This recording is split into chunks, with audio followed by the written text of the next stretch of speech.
Chers amis, bonjour. Merci d'être nombreux ce matin pour ce nouveau Matin HEC, en partenariat avec le magazine Challenge, Publicis Média et le cabinet Ben et compagnie. Et nous avons le grand plaisir d'accueillir aujourd'hui le porte-parole de l'entreprise en France, celui qui affirme qu'on peut créer 2 millions d'emplois en faisant de bonnes réformes, Pierre Gattaz. Pierre Gattaz, on ne peut pas décrire votre parcours sans mentionner aussi votre père Yvon Gattaz, qui a été président du CNPF, l'ancêtre du MEDEF, que vous présidez actuellement, et qui a cofondé Radial, la société familiale que vous dirigez aujourd'hui. Paradoxalement, vous n'étiez nullement prédestiné à la diriger, et c'est par bien des détours que vous vous êtes retrouvé à continuer l'œuvre d'Yvon Gattaz. Certes, comme lui, vous commencez par des études d'ingénieur, tandis que votre père a travaillé dur pour entrer à Centrale. Vous partagez votre énergie entre les cours à Bretagne Télécom et votre passion pour le sport. Un de vos camarades de Brest se souvient encore de la planche à voile que vous transportiez partout dans une vieille 205 rouge, constamment trempée.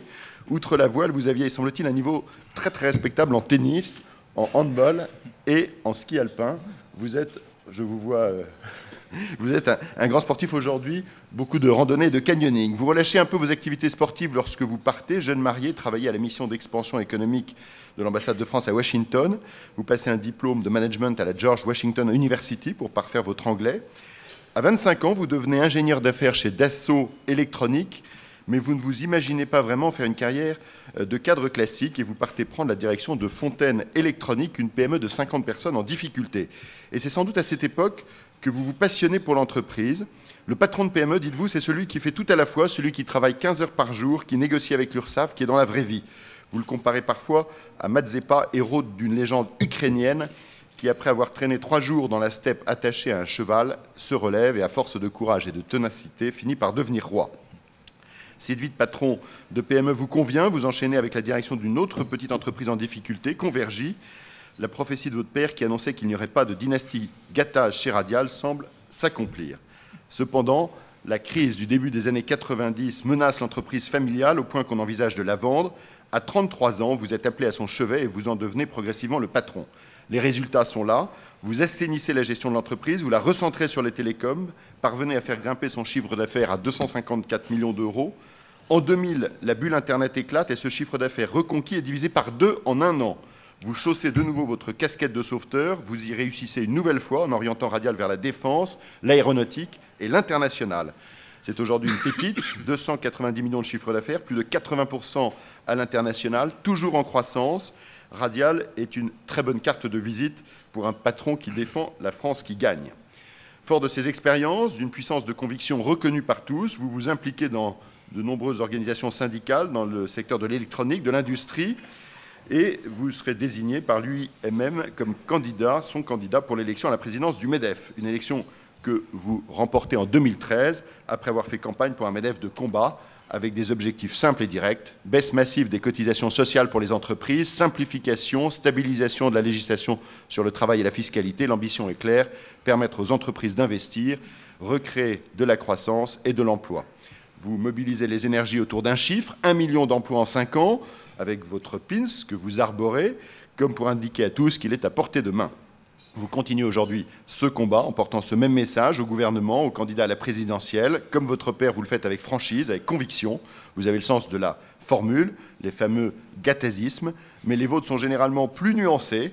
Est-ce que, par exemple, vous reprendriez à votre compte la tribune d'Yvon Gattaz dans la revue Commentaire indiquant que les syndicats ont été nécessaires au XIXe siècle, utiles puis abusifs au XXe, inutiles et nuisibles au XXIe?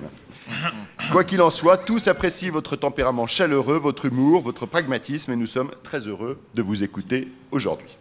Merci beaucoup. Bonjour à vous tous, et donc merci Pierre Gattaz de passer ensemble cette heure d'horloge. Les fidèles du matin savent qu'effectivement on va commencer par une courte revue de presse, qu'on va rentrer effectivement dans les ambitions et la manière dont vous menez le MEDEF pendant une demi-heure avant de passer la parole à la salle et terminer par une séquence très courte, un peu plus personnelle. Alors la revue de presse ce matin, forcément, elle est liée au débat d'hier soir et c'est Le Parisien qui boucle le plus tard parmi les quotidiens qui en fait sa une. Sans passion ni dérapage, disent-ils, mais il donne des notes à tous les 7 candidats et candidates. Ça va de 5 sur 10 pour Bruno Le Maire, un peu poussif, jusqu'à 7 sur 10 pour Alain Juppé, qui était assez tranquille, disent-ils. Alors vous étiez, je pense, en train de regarder le débat hier soir. Quelles sont vos notes ? Moi, je n'ai pas de note à donner à chacun des candidats. Je dirais juste que je suis quand même assez content de voir que tous les candidats républicains sont aujourd'hui décomplexés. Ils parlent de choses qui n'étaient pas possibles, dont on ne pouvait pas parler il y a 5 ou 10 ans. La baisse de 100 milliards de dépenses publiques de fonctionnement. Certains parlent de la fin du monopole syndical au premier tour. La suppression de l'ISF, qui en tant que tel est un dogme, est une idéologie incroyablement forte en France. Et je trouve que, enfin, on parle de choses concrètes, du pragmatisme, de l'économie. L'économie comme elle fonctionne dans le monde entier, et que dans le monde entier, ces réformes-là, quelque part, ont été faites. Il faut une fiscalité incitative et motivante. Il faut un marché du travail qui fonctionne et donc qui est simplifié.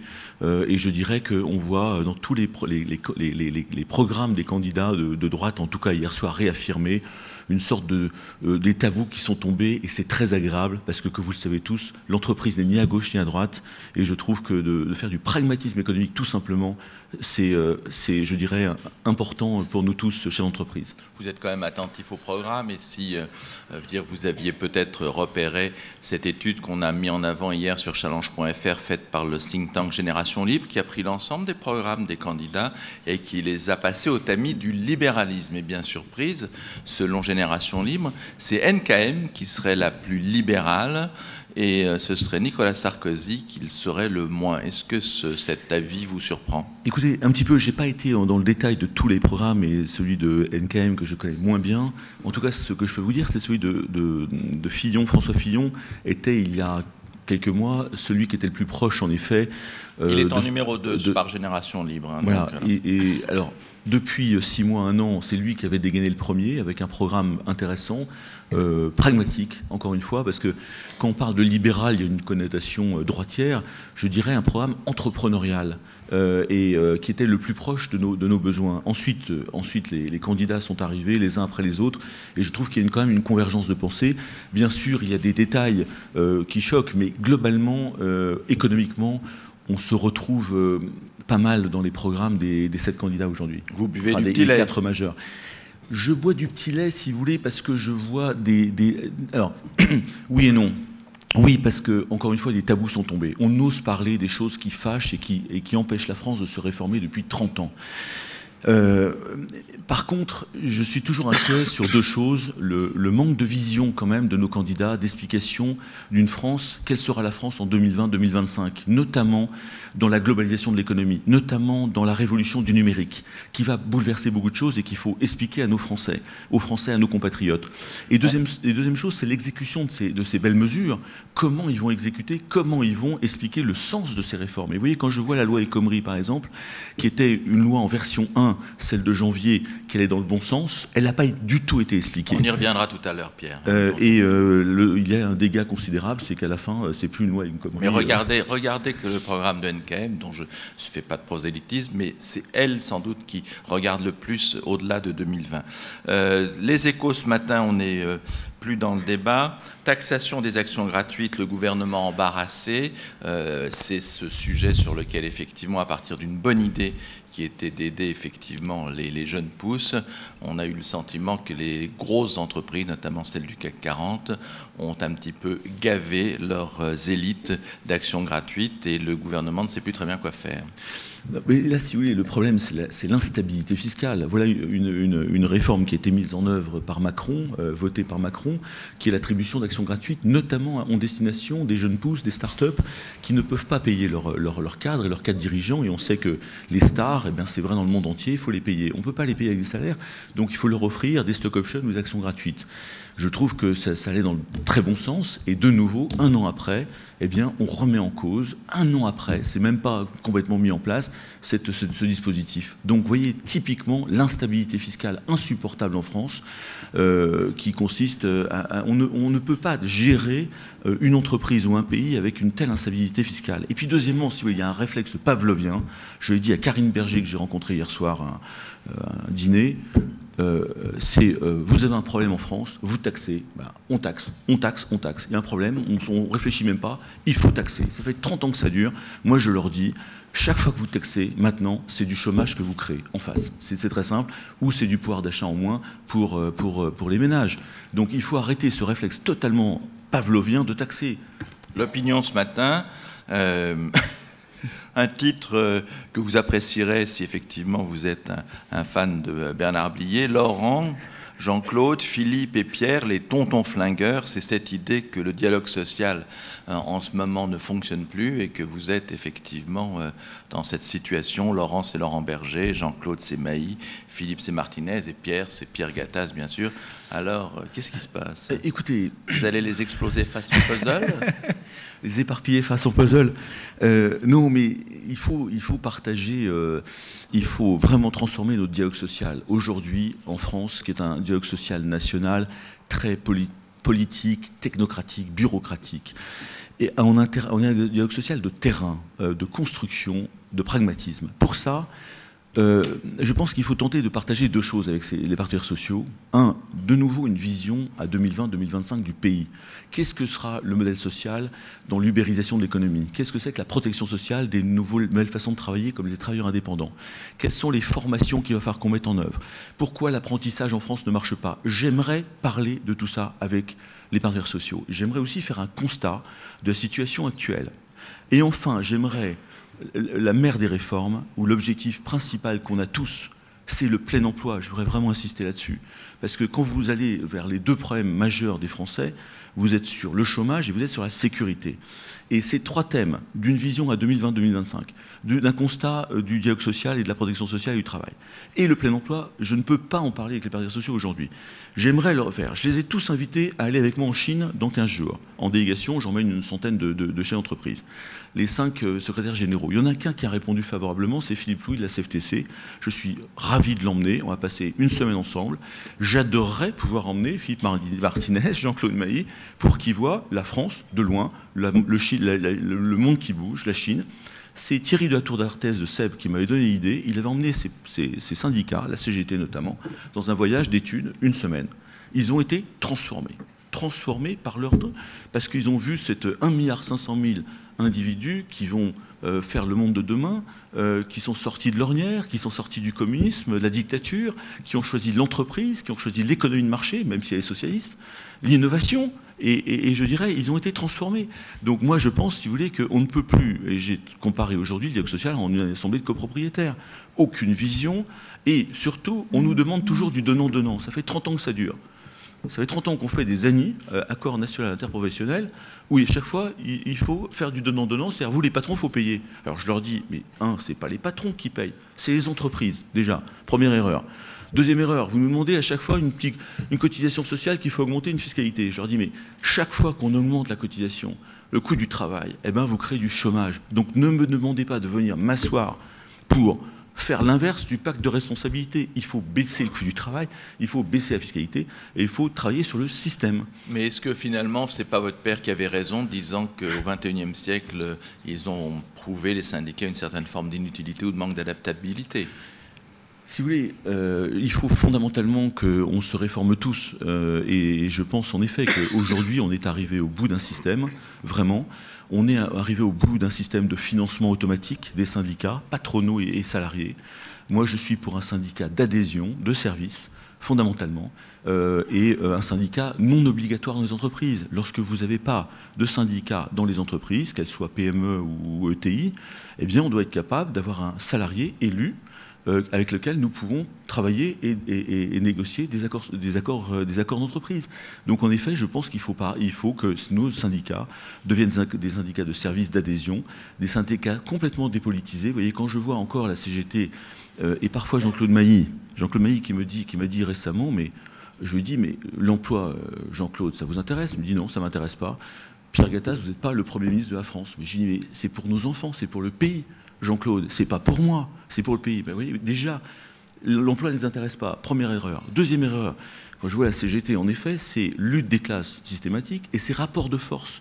Dans nos entreprises, nous sommes toujours en harmonie. Nous cherchons à avoir des salariés heureux, motivés, épanouis, des clients heureux, des fournisseurs heureux. C'est pas facile, c'est pas tout le temps. Mais si vous êtes dans un rapport de force permanent avec vos clients, vos fournisseurs, vos actionnaires, ça marche pas. Donc vous avez des gens aujourd'hui qui sont dans la lutte des classes larvées et dans le rapport de force permanent. C'est impossible. Donc je dirais, en effet, pour les syndicats les plus extrêmes, oui, je dirais, là, je ne sais plus faire. Je ne comprends pas, je ne sais plus faire, et j'ai beaucoup de mal à discuter avec eux, et je pense qu'ils finissent par être destructeurs de l'économie et destructeurs d'emplois en France. Oui. Est-ce que parfois aussi vous ne savez plus faire avec vos propres troupes? Je pense par exemple à l'article que nous avions fait la semaine dernière après le bilan un peu désastreux et décevant du CICE, où nous avions titré « Pourquoi le virage pro-business de Hollande ne marche pas et pourquoi effectivement les entreprises n'arrivent pas effectivement à transformer en investissement l'amélioration des comptes que l'on a tous constaté ». Alors, je pense qu'il y a deux choses. D'abord, on a applaudi au pacte de responsabilité, parce qu'on l'a suggéré, suscité. François Hollande l'a fait, bravo, on a applaudi. Il l'a mis en œuvre, un peu, je dirais, de façon un peu exceptionnelle, ou ça a surpris, y compris son propre camp. Après, on a toujours dit que ça prendrait du temps. Vous savez, les réformes Schröder-Hartz, en 2003, ont mis 3 ans pour se mettre en place et pour inverser la courbe du chômage.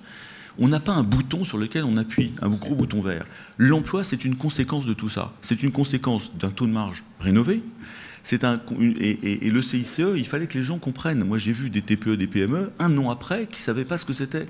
Et les experts comptables ont mis beaucoup de temps à comprendre ce que c'était. Donc déjà, ça ne m'étonne pas qu'en 2013-2014, les gens, il n'y ait pas d'impact sur l'emploi. Ça ne m'étonne pas du tout. 2015, je rappelle que l'économie française a créé 150 000 emplois. 150 000 emplois. C'est juste ce qu'il faut, et encore pour compenser les arrivées sur le marché du travail. Donc on ne réduit pas le chômage avec seulement 150 000 emplois par an. Donc je pense qu'il faut du temps. Je pense que ce pacte de responsabilité, ce CICE, a montré juste qu'on a pu augmenter le taux de marge, qui était à 28%, qui est monté à 32%. C'est déjà pas si mal. Non mais c'est bien, sauf qu'il faut aller plus loin, sauf qu'il faut être patient. Le taux de marge moyen européen, c'est 39%. Les Allemands sont à 40%. Le taux de marge dont je parle, c'est excédent brut d'exploitation, EBE, sur valeur ajoutée. Et là, vous parlez 32, c'est l'industrie, et 40, c'est l'ensemble. Il n'y a pas 8 points de retard vis-à-vis de l'Allemagne. Si, je suis quasiment sûr de moi. 8 points de PIB, vous êtes à 90 milliards. 90 milliards, c'est l'écart de compétitivité entre les entreprises françaises et les entreprises allemandes. Il reste encore, après le pacte, 90 milliards d'écart de compétitivité qui se répartit en 2 axes, 35 milliards encore sur le coût du travail et 55 milliards sur la fiscalité, dont principalement la fiscalité qu'on appelle la fiscalité avant le profit, celle qui touche en effet le SC3S, la valeur ajoutée, les TASCOM, toutes les taxes qu'on a inventées depuis 30 ans en France et qui fait que vos profits sont déjà très très bas parce que vous payez toutes ces taxes. Donc si vous voulez juste les 32% de marge BE sur VA, c'est bien, on vient de 28, c'est bien, c'est un premier élément, c'est un tiers du chemin, et il faut aller sur les 2 autres tiers. Pour ça, c'est pour ça que je suis content d'entendre les 100 milliards de baisse de dépenses publiques exprimés par les Républicains, c'est ça qu'il faut faire. C'est-à-dire il faut encore baisser de 100 milliards les dépenses publiques, pour permettre d'abaisser encore le coût du travail à fiscalité. Et est-ce qu'il n'y a pas quand même quelque chose d'autre? Un de vos vice-présidents, là, donc Alexandre Sobo, le patron à la fois d'Autelot et de l'UMM, dit globalement le CICE est à peu près la bonne mesure et pourtant il ne produit pas de résultats. Donc c'est pas simplement qu'il manque des milliards. Alors je vais vous dire, ce que les gens ne comprennent pas, c'est quand on est chef d'entreprise, on a besoin de taux de marge, mais on a besoin de confiance et on a besoin de stabilité. Je vais vous faire un exemple très très simple qui est ce que j'essaye de faire au MEDEF pour expliquer les réformes. Quand je dis il faut se mondialiser, je vais voir mes patrons de PME. Ils me disent Pierre, je peux pas, j'ai pas l'argent, j'ai pas les marges. Parce que bon, j'ai 50 personnes, je ne peux pas me payer un agent commercial et moi je ne peux pas me déplacer. Donc première chose, il faut leur restaurer les marges. Et puis après, je leur dis c'est que vous pourrez créer de l'emploi. Ah non, je peux avoir les marges, mais moi tant que le marché du travail n'est pas déverrouillé, je n'embaucherai pas en France. Donc vous avez restauration des marges. Donc la fiscalité. 2, le social. Si vous continuez d'avoir peur d'embaucher, ce qui est le cas d'un maximum de patrons et des plus petits patrons, j'en vois tout le temps. Et pire que ça, je vois des patrons seuls maintenant. Des patrons qui avaient 5 ou 6 salariés. Ils sont tout seuls. Ils sont démotivés. Ils disent non, moi, je ne sais pas faire, moi je ne sais plus gérer. Je suis tout seul, travailleur indépendant, je suis consultant, c'est génial. Et je fais travailler des gens. Donc il faut déverrouiller ce marché du travail. Troisième chose, ils disaient, bah, c'est bien, vous allez embaucher, alors vous allez aux marges, machin. Ah non, parce que c'est trop compliqué. C'est trop compliqué de créer une usine en France. Les ONG, la réglementation. Moi, je ne créerai pas d'entreprise. Pas en France, je la ferai ailleurs. Mais... Donc, il faut, troisième bloc de réforme, simplifier la réglementation et la législation française. Parce que vous savez qu'on vit avec 80 codes et 400 000 normes. Et que l'expérience des 3 à 5 dernières années, malgré Mandon Poitrinal, qui était une très bonne initiative, on a continué de complexifier. On a continué de surtransposer des directives européennes, notamment dans l'agriculture. C'est délirant. Et puis après, mon même gars de PME, je dis, bah, vous avez des marges, vous aurez des marges, vous allez avoir un déverrouillage du marché du travail, on va simplifier. Et le quatrième point, qui est mon dernier point sur les blocs de réforme, c'est, mais je trouve pas. Hier, j'étais dans l'Ain, j'étais à Oyonnax. Bon. J'ai vu des patrons familiaux formidables. Je vous les recommande. Dans la plasturgie, c'est une petite Allemagne, une petite Bavière, c'est formidable. Bon. Et la plupart me disaient, on ne trouve pas, on ne trouve plus. Alors, moi-même, à Radial, à Dole, dans le Jura, j'ai une usine, je cherche 12 décolleteurs depuis 2 ans. Je ne les trouve pas. Dans le nord de la France, j'ai des tas de patrons qui veulent embaucher, qui ne trouvent pas. Hein. Et alors, qu'est-ce que font? Et là, c'est le problème de l'assurance chômage. Alors, c'est 2 problèmes. C'est il faut réhabiliter l'apprentissage. Première chose, fondamentalement, il faut recréer des apprentis en France. Et deuxièmement, les 24 mois d'assurance chômage, où la plupart des gens, pas la plupart, c'est faux, mais un grand nombre, en effet, malheureusement, restent au chômage et font du travail au noir. Et alors, qu'est-ce que vous appelez justement sur ce plan de l'assurance chômage? Vous avez une expression qui veut tout et ne rien dire. Il faudrait mettre de la dégressivité intelligente. Qu'est-ce que c'est que de la dégressivité intelligente? Oui, la dégressivité intelligente, c'est qu'il y a 2 choses à faire dans l'assurance chômage. 1, il faut vraiment s'occuper des populations à risque, à problème, femmes divorcées, 3 enfants, 50 ans, ou hommes à 55 ans. Bon. Ceux-là, ils ont vraiment besoin de formation, ils ont vraiment besoin qu'on les aide. Quand vous êtes au chômage, vous attendez 7 mois pour rentrer en formation. C'est délirant. Donc déjà, réduisons à quelques semaines. Bon. Deuxièmement, de l'autre côté du spectre, vous avez toute une masse de gens qui profitent du système. J'ai tous les jours des exemples de gens qui restent au chômage, qui restent au chômage parce que c'est confortable, parce qu'il y a 24 mois devant et parce qu'on peut faire un peu de blague. Que faire? Pourquoi? Bon, et quand vous êtes proche de Genève et dans l'Ain, plus vous vous rapprochez de la Suisse, plus c'est bon. Donc là, vous avez beaucoup de gens qui profitent. Bon, donc, il faut introduire une dégressivité ou un contrôle systématique au bout de quelques semaines, quelques mois, pour savoir si la personne réellement cherche du travail et s'il a refusé 1, 2, 3 demandes, et s'il a refusé 3, il y a 10% de moins, comme il se passe en Allemagne et dans d'autres pays européens. Et deuxièmement, c'est cette dégressivité. Moi, je pense qu'il n'y a pas de... C'est pas magique, mais intelligente, parce qu'en effet, il faut faire attention à ces populations à risque qui, eux, cherchent vraiment du travail, n'ont pas d'éducation, n'ont pas de formation et se retrouvent au chômage. Si vous, en plus, vous leur baissez en dégressivité, je dirais, leur rémunération, là, vous créez vraiment des énormes problèmes à ces gens-là. Donc, intelligente, ça veut dire... Pas automatique, ça veut dire pas ça veut dire pas forcément automatique, ça veut dire ciblé par rapport à des populations qui pourraient travailler, et il y en a plein, et qui ne travaillent pas, qui profitent du système. Donc, elle est intelligente parce qu'elle cible ces gens qui pourraient refuser, qui pourraient travailler, mais qui ne le font pas. Alors, vous avez, pendant très longtemps, arboré le PINS 1 million d'emplois. Emmanuel parlait même de 2 millions, je ne me souvenais pas de ces 2 millions. Est-ce que vous ne le mettez plus parce que c'est trop difficile dans un pays comme la France? Alors, c'est mon obsession. Oui, je vais vous dire quelque chose, c'est que pourquoi j'ai fait cette campagne et pourquoi je continue de la faire? Parce que je vois que autour de moi, les députés, les ministres, les partenaires sociaux ne veulent pas créer d'emplois. On ne veut pas créer d'emplois en France. C'est clair. Mes interlocuteurs ne veulent pas créer d'emplois. Et ils veulent encore moins aller au plein emploi. Ils ne nous feraient pas la suppression des voies sur berge, s'ils voulaient créer de l'emploi. Ils ne nous feraient pas la mise en place du prélèvement à la source imposé en janvier 2018, qui va complexifier encore le travail des PME et TPE. Ils ne nous auraient pas fait l'horrible dispositif pénibilité, si on voulait créer de l'emploi. Si on voulait créer de l'emploi en France, on comprendrait que l'entreprise est l'endroit magique. C'est l'endroit de la création de richesse, de l'emploi, de l'intégration des jeunes, de l'intégration des minorités. Et mon combat, en prenant l'emploi, c'est ça. Et moi, chaque fois que je vois un député qui me dit « Mais Monsieur Gattaz, vous avez tout, etc. » Mais j'ai pas tout, Monsieur le député. Mais c'est facile d'embaucher en France, pourquoi vous embauchez pas? Mais je dis « Monsieur le député, vous avez créé une entreprise de votre vie? Vous avez déjà créé un emploi? Vous avez déjà géré un compte d'exploitation? Eh bien, créez votre entreprise. Et puis allez créer un emploi privé, hein, pas public, hein, c'est trop facile, public. Privé. Puis vous reviendrez me voir. Je suis sûr que dans 6 mois, vous serez au MEDEF pour vous battre. Justement. Et figurez-vous, c'est ça, mon combat, si vous voulez, c'est de dire on peut créer 1 million d'emplois en 5 ans, c'est possible. On a fait un bouquin qui s'appelle un livre jaune avec toutes les fédérations. Et on a détecté, sans croissance, on peut créer 1 million en déverrouillant le marché du travail. Le travail du dimanche, le travail après 21h, la fiscalité sur le service à la personne, le nombre d'apprentis, 50 000 apprentis par an, ce serait possible de le faire. Donc vous avez des verrous effrayants, le plafonnement des prud'hommes, le problème des seuils sociaux 9 et 49, énorme. Vous avez plein de PME qui sont à 9 et encore plus à 49, bloqués.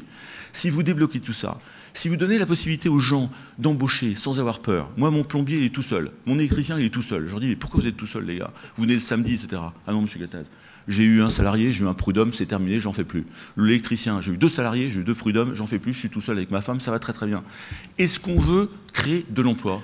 Si la réponse est oui, alors donc c'est très impertinent Vincent. C'est très impertinent, mais je pense que c'est très courageux de porter un piste d'1 million d'emplois à 5 ans, parce que machin, caricature, c'est une faute de communication. On m'a dit non, c'est pas une faute de communication.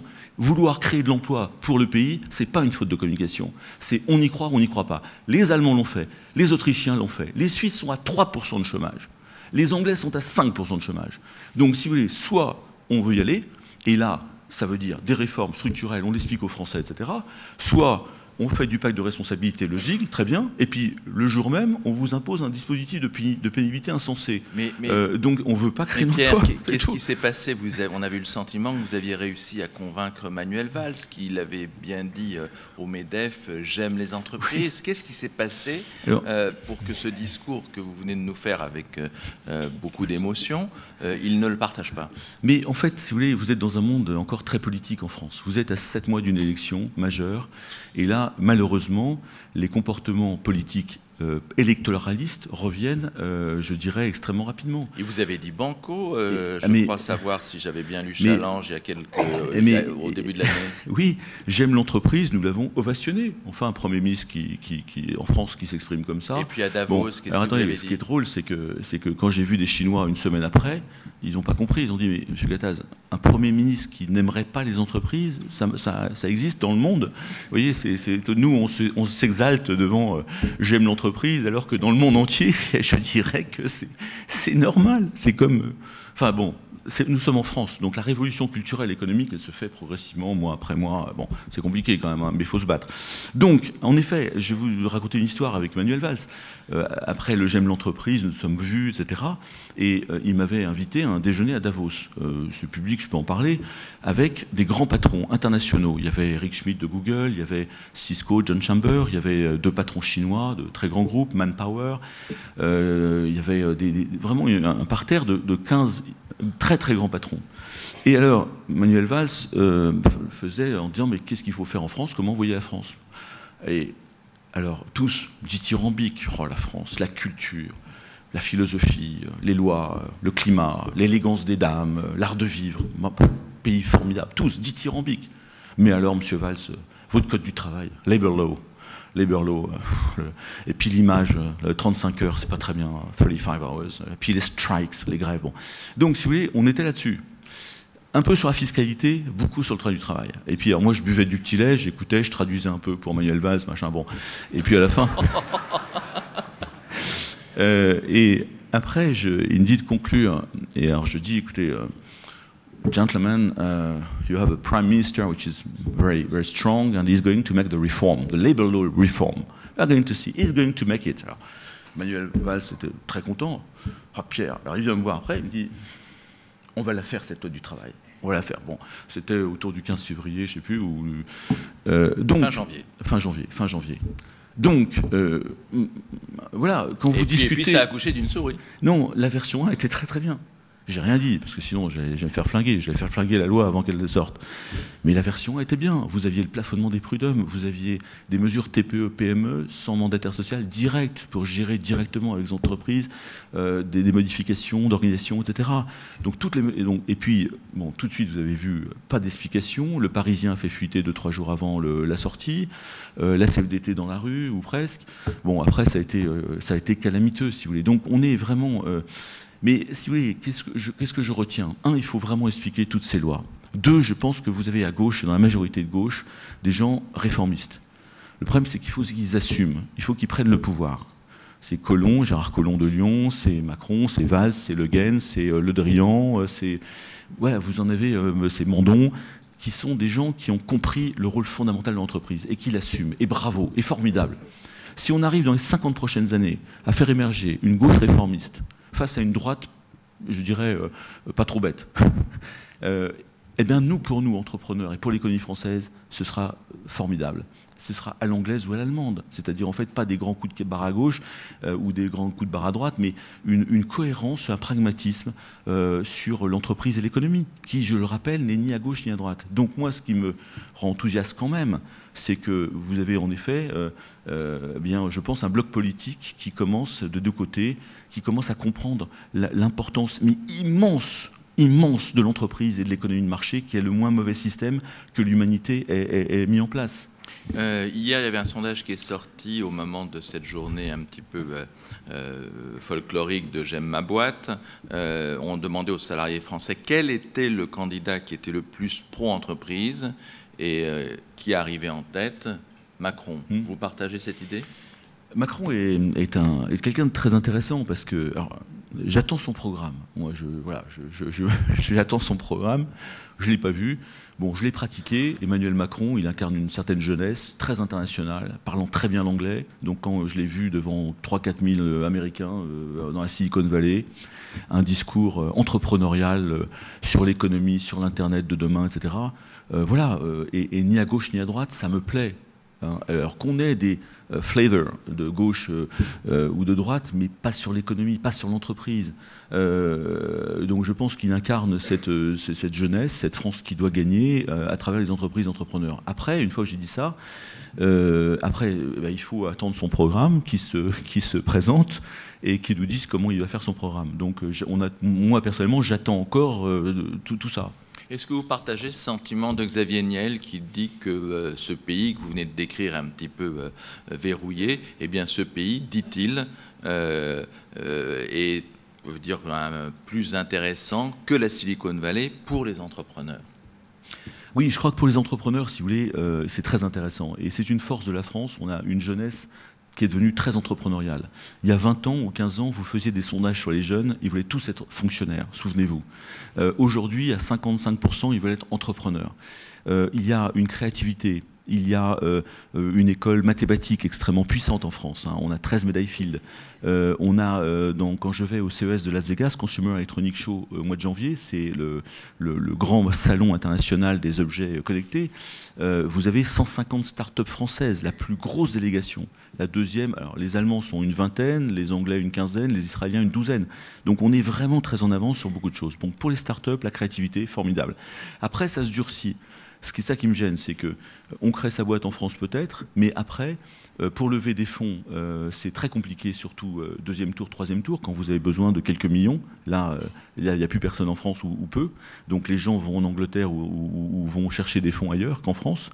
Et puis vous êtes bloqué parfois par l'agilité, la rapidité du code du travail. Bien évidemment, ça revient toujours, c'est-à-dire on embauche les premières personnes, mais dans un environnement très mobile, très agile, eh bien, il faut être capable de s'adapter aussi. Et je pense qu'on voit, après 5 ans ou après 10 ans, malheureusement, il y a un déchet considérable. Ces startups sont soit parties en Angleterre, soit n'ont pas progressé, soit se sont fait racheter par des grands groupes aussi. Donc je pense que si on a une responsabilité énorme de dire que ces startups doivent rester en France. Elles doivent se transformer en TPE, PME, ETI et grands groupes après. Et là, vous avez deux cohérences impecables. Une cohérence de la fiscalité qui doit être incitative et motivante sur le capital, qui doit accompagner cette progression, et que le social doit permettre à ces startups de s'adapter, d'embaucher bien sûr, mais de pouvoir s'adapter dès qu'on peut. Qu'est-ce que vous faites pour moderniser un petit peu l'image des patrons qui ne reste pas très bonne dans l'opinion publique, surtout les patrons des grandes entreprises? Oui, alors là encore, deuxième signe d'espoir. Le premier signe d'espoir, c'est ce que je vous disais, c'est une gauche réformiste qui pointe son nez et j'espère qu'il assumera encore plus l'entreprise et l'économie. Deuxième signe d'espoir pour la France, c'est les jeunes qui veulent être à 55% entrepreneurs. Dans les quartiers que je connais très très bien, le taux des jeunes qui veulent être entrepreneurs monte sans doute à 70%. Troisième signe d'espoir, c'est nos compatriotes qui mettent en liste, toujours en tête de liste des institutions TPE-PME, comme institutions les plus importantes et crédibles. Les politiques viennent en 30e en général, les médias 29e, les partenaires sociaux 15-20e, pas terrible. Mais ça, c'est important pour nous. TPE, PME, en effet, ont une belle cote auprès de nos compatriotes. Là, vous avez raison. Après, les ETI ne sont pas très connus. Alors, dans les bassins d'emploi, dans les territoires, si. Dans l'Ain ou dans l'Isère, les ETI patrimoniales, familiales, sont des entreprises comme Radial. On travaille beaucoup dans la durée. Et j'arrête pas de dire, la performance économique durable ne peut se faire que par l'épanouissement, la motivation des hommes et des femmes. Je ne connais pas d'entreprise qui peut réussir avec des salariés malheureux. Alors il faut les rendre employables parce qu'on ne peut pas leur garantir l'emploi à vie. Tout ça pour vous dire en effet que malheureusement encore, eh bien, les grandes entreprises sont malmenées, ont une mauvaise image, à tort ou à raison. C'est un travail qu'il faut continuer de faire sur... moi j'essaye, si vous voulez, d'expliquer que ces grandes entreprises du CAC 40 sont des formidables porte-drapeaux de la France, de la culture française, des valeurs françaises, des Michelin, des L'Oréal, des Bolloré, des Bouygues, des Vinci, sont des entreprises qui sont centenaires et qui portent des valeurs dans le monde entier et des belles valeurs françaises.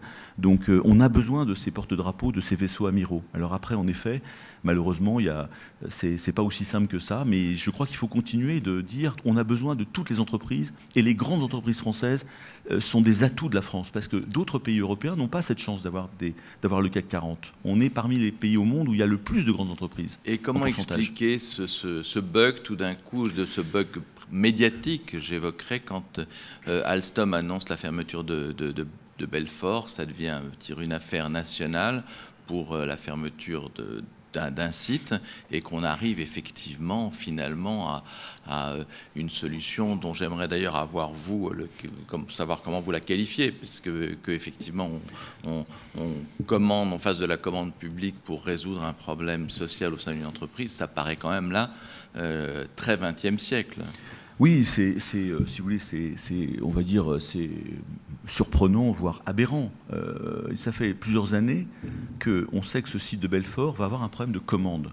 On sait qu'on fabrique plus de TGV, ou plus beaucoup, et plus de motrices. Donc je dirais, tout le monde, et la classe politique locale et nationale, se sont offusqués d'un seul coup. Oh, il y a un plan de 400 personnes, etc. Bon, moi je comprends la détresse des salariés, je comprends le problème des salariés. Il faut avant tout s'occuper d'eux, de les rendre employables, de les aider à trouver un autre job. Ça, c'est fondamental.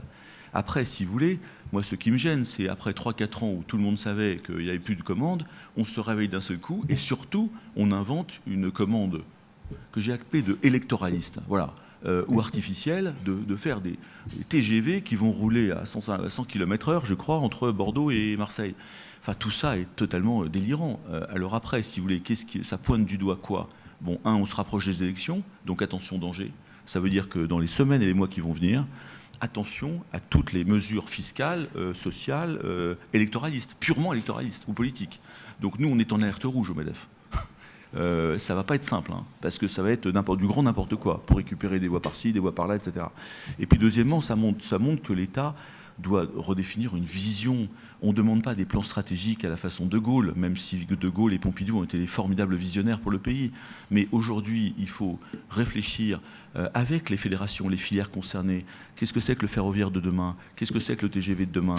Dans un monde globalisé, mondialisé, numérique, dans un monde d'accélération, d'agilité, de souplesse. Qu'est-ce qu'on va pouvoir faire comme filière du luxe, de la santé, du tourisme, de l'agro-industrie, des automobiles? On a tout pour réussir. Les Français ont tout pour réussir. Les grands, les moyens, les petites boîtes. Donc à partir de là, qu'est-ce qu'on demande nous? C'est qu'on qu'on puisse contribuer à cette réflexion stratégique pour leur donner nos informations sur, ben oui, toutes ces filières de demain. On a réfléchi, nous, dans les fédérations, et au MEDEF, on réfléchit beaucoup. Et faites-nous juste l'environnement fiscal, social qui aille bien. Et comme ça, on peut s'adapter, et on peut s'adapter avec nos salariés sur les TGV de demain. Alors, est-ce qu'ils seront faits Non, mais je veux dire, oui. moi, je voudrais... Là, il y a une décision qui a été prise, dont vous avez dit, on peut le comprendre, qu'elle est aberrante. Qu'est-ce qui était le mieux? Qu'effectivement, on laisse Alstom fermer son site de Belfort, ou qu'on paye tous, dire 14 rames de TGV à Alstom. Quelle est la bonne décision là-dedans? 600 millions pour faire des TGV dont on n'a pas besoin, ça fait 1 500 000 par personne.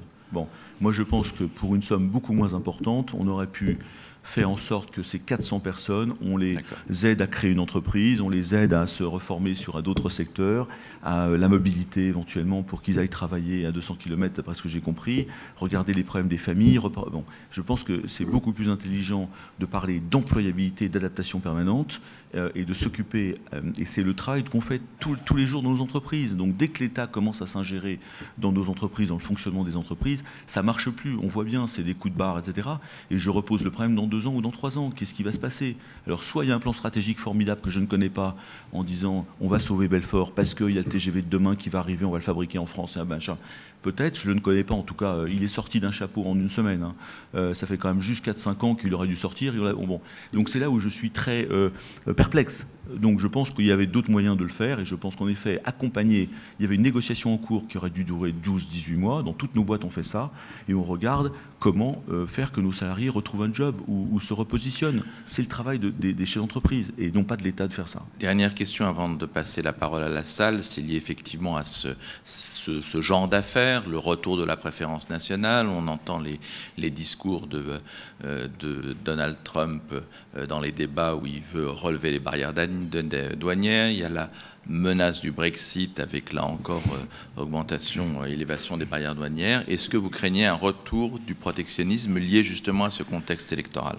Oui, c'est un risque. C'est un risque. Je crois qu'il faut expliquer que vous avez des fonctions régaliennes de l'État. Et je les comprends parfaitement. Elles sont importantes, la sécurité, la santé, l'éducation, la justice, la police, l'armée. Là, qu'il y ait des entreprises régaliennes qu'il faut protéger, qu'il faut développer, qui ne doivent pas partir à la concurrence, oui.